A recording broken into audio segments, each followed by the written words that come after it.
2025 has arrived, so I thought we would kick things off with a little bit of 1988. So the 80s were full of so many incredible shredders, but also incredible riff writers. And one of them who I think was just better than all the rest, or better than most of the rest, was Reb Beach. Now, I'm gonna say I think he's one of the greatest riff writers from the 80s of all time. I would be very curious to see what you guys think. A lot of times you give me really good recommendations of people I should check out that maybe I haven't heard of. So, who do you think was the best 80s riff writer? I'm going with Reb Beach for a couple different reasons. So one of the big things that always stood out to me about Reb's playing versus all the other guys is his particular riff writing was always very fun to play, fun to learn, a little bit of a challenge too. It was fairly complex. It wasn't just kind of the standard 80s. You know, a lot of songs were like that, and those are cool. I love those too. But Reb always had that little extra something and was always very melodic. His riffs could really stand on their own without anything around them. There were always these cool little taglines, you know, at the end of his riffs and all this stuff. So Reb kind of just had everything going on, in my opinion.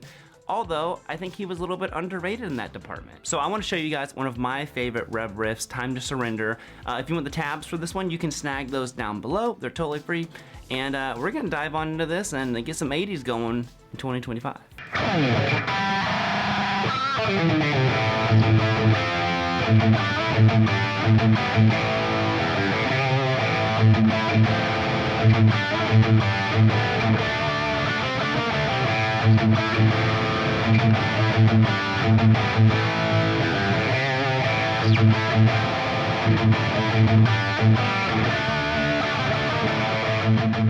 If you guys are digging these lessons, want more 80s content, more guitar stuff, do me a huge favor, hit the subscribe button. It does help a bunch.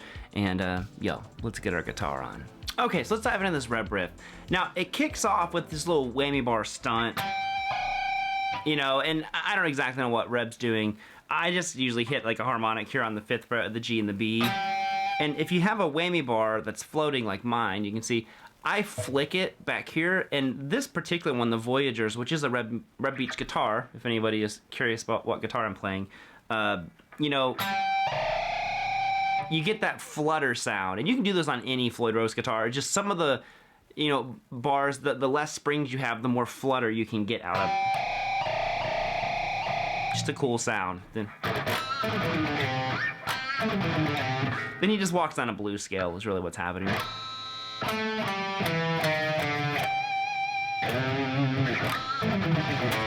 Just right into the A, so 5, 7, 5, 7, 6, 5, 3, big old A5 power chord down here. Okay, so you have,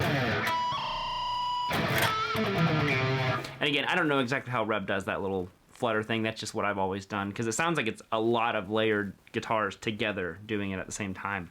So the main riff though goes like this.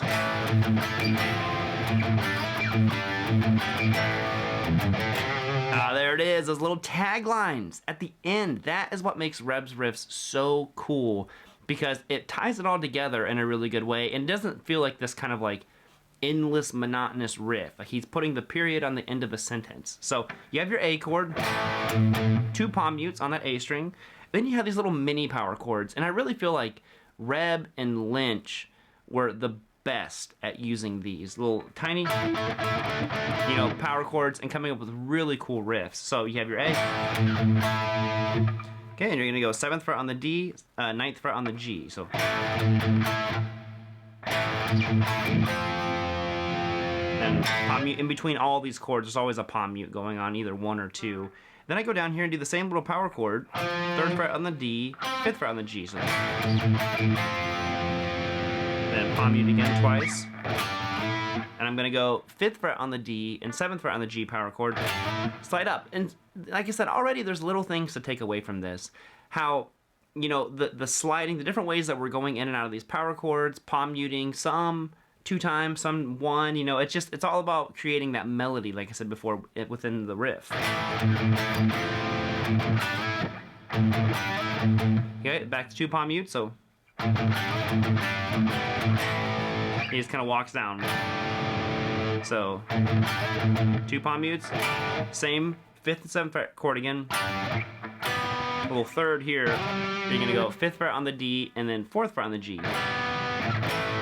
back to that A, so.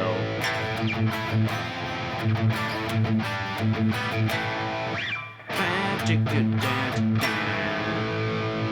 do that chord, 2 palm mute, 1 palm mute. Tagline. I mean, it just sounds awesome, right? Like, it's just cool.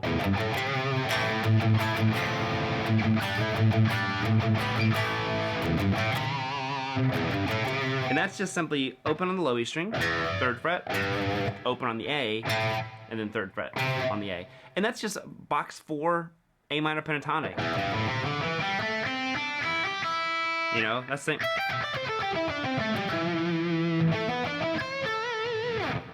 So you have that first part, and then one of the things that I always really liked about Reb's playing was he typically doesn't play the same riff 2 times in a row. He alters the ending the 2nd time around. So the riff starts over again. Okay, all that is the same. And then I gotta get the timing right, because then it goes to a single palm mute between these two, because there's a faster transition between the chords. So the first one is. Oh. Then it goes. Bap, dap, dam. Which, we're going back to this chord. 5 and 7. Palm mute once. And then you go 5 and 4. And then we have palm mute again to 7th fret on the D and G. And then, oh, I mean, you're like, all right, the riff can't get any cooler. And Reb's like, well, hold on, let me just throw in a little bit of the, which to me is kind of like a Zeppelin-y thing, you know, like Achilles' Last Stand. You know, just cool little endings like that on there. But that's the main riff to Time to Surrender.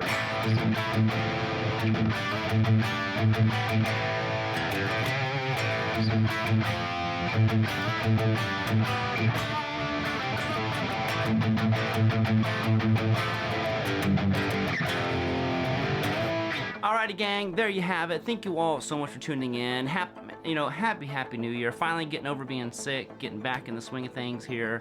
And this was actually a video I wanted to make for 80s Week, back when we did that in November, I think it was. And I just ran out of time to make the video, because, I mean, Reb's just one of my favorite guitarists. You know, not just 80s guitarists, he's just one of my favorite guitarists, period. So, like I said before, I'd be curious to know what were some of your favorite riffs, and, you know, until next time, we'll keep the 80s alive. Don't you ever worry about that. And see you all next time. Bye, homies.